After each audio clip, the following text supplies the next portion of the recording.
Imagine sitting down for a Sunday family lunch, a familiar dish, a beef Wellington. A beef Wellington, that is a dish that is intensely complicated to make. It's got this dough crust around it, there's meat in the inside. It is delicious, but it takes a lot of effort and a lot of culinary technical know-how. It takes a lot of time and effort to make. The meal itself was carefully constructed weapon. This isn't a horror story fiction. This is the Erin Patterson case. You may be familiar with it, otherwise known as the mushroom murders. Why the mushroom murders? Well, she used the mushrooms to kill the victims. It involves one of the most profound acts of family betrayal that we've seen in a long time. And it forces us to ask, what kind of mindset is required to carry out the calculated poisoning like this? Welcome. I'm a licensed professional counselor, and I talk about the psychology behind the crimes. And today, we're going to dive into the psychological mindset of the person behind this crime. But before we jump in, a crucial disclaimer here. I'm not offering a clinical diagnosis of any kind. I've never met Erin Patterson. This is simply my analysis of the behavioral and thought patterns based entirely on the public evidence, court testimony, and expert observations that came out during the trial. As an LPC, I look for patterns, and this case is packed with them. The facts are brutal here. In July of 2023, Erin Patterson served 4 relatives a lunch at her home in Australia. That lunch was laced with highly toxic death cap mushrooms. Australia is known for so many things that can kill you. And these mushrooms were used as a weapon to do just that. The victims of these mushrooms, her former in-laws and their relative, died within days, and one survived after 7 weeks of hospitalization. Patterson was convicted of 3 counts of murder and 1 attempted murder, and sentenced in September of 2025 to life in prison. The legal system delivered a conviction, but it left the public with an agonizing question. Why? That why is the psychological void, and that's what we're going to talk about and dissect today. Let's look at the 3 core psychological indicators the trial revealed. In psychological terms, calculated deception isn't just a simple white lie. It's a construction and maintenance of an elaborate high-stakes alternate reality. It shows a mindset that views lying as a primary functional tool for managing conflicts and influencing external perception. The court revealed that Erin Patterson engaged in a shocking pattern of sustained, high-impact deception, which indicates a profound breakdown in her relationship with the truth. First, she fabricated 2 serious life-threatening health issues. She admitted to lying about having a cancer diagnosis and also admitted lying about having an appointment for gastric bypass surgery. Think about the complexity of maintaining those stories. She even allegedly invited her in-laws over for that fatal lunch party to share the news of her fake cancer diagnosis.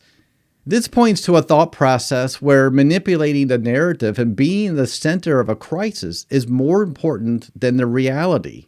The deception continued after the crime. She lied to investigators and the medical doctor who first treated her victims, claiming she bought the forged mushrooms from a major supermarket chain. And she admitted to intentionally disposing of a food dehydrator, a key potential piece of evidence during the investigation. That is an active, conscious effort to obstruct the truth and prioritize self-preservation above all else, even as her family members were dying. This suggests a thought process where the truth is disposable and the maintenance of personal control through lies is paramount. The prosecution suggested Erin Patterson had 2 faces. We might call this extreme duplicity or compartmentalization the psychological ability to keep 2 opposing emotional realities separate in the mind. The public face remains calm and loving, while the private self harbors intense resentment or hostility. Patterson's external behavior was that of a family member still connected to her estranged husband's parents, even helping out at church.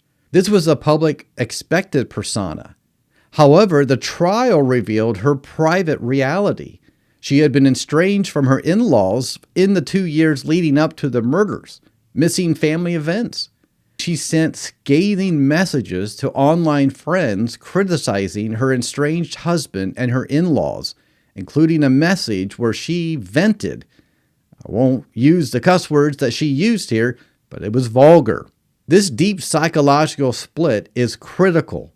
When a person cannot integrate their genuine feelings of anger or deep resentment with the external behavior, the psychological pressure can become immense. The public mask demands peace and conformity, but the private self demands hostility. The duplicity here suggests the inability to deal with conflict directly or healthily.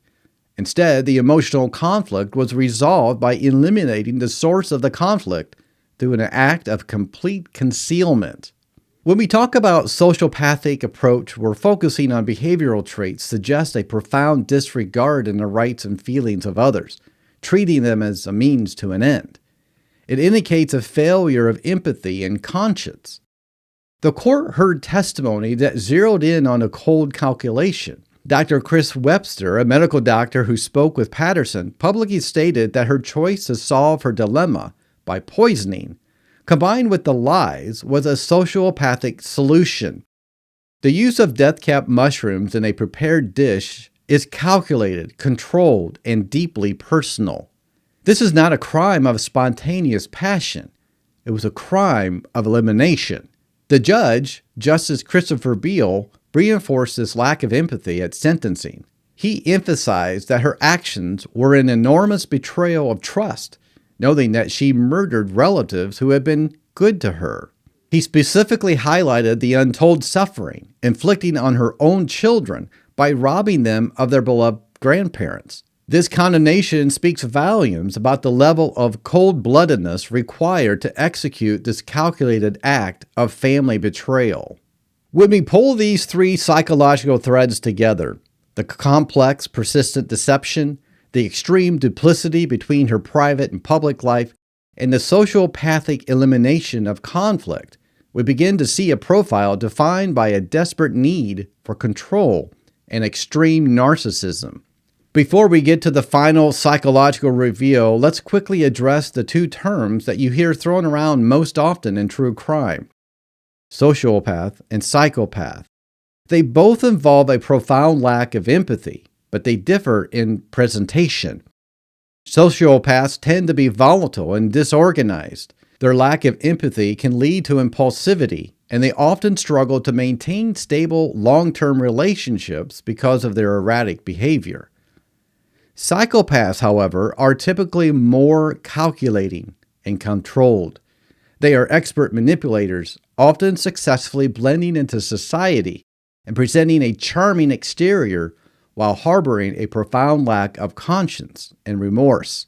They pose a higher danger precisely because of their stability and planning. If I had to put a label on the underlying psychological process at play here, and again, this is purely my professional speculation based on the evidence, the entire case points toward an individual exhibiting significant psychopathic traits. The reason for this suspicion lies in the instrumental and calculated nature of the crime, the extensive planning involved in sourcing the mushrooms, the sophisticated culinary method, the beef Wellington, and the deliberate sustained cover-up through lies about cancer and surgical appointments all point away from sociopath impulsivity and toward the cold, controlled manipulation characteristic of psychopathic behavior. The victims weren't treated as family. They were simply problems that needed to be resolved from her life path.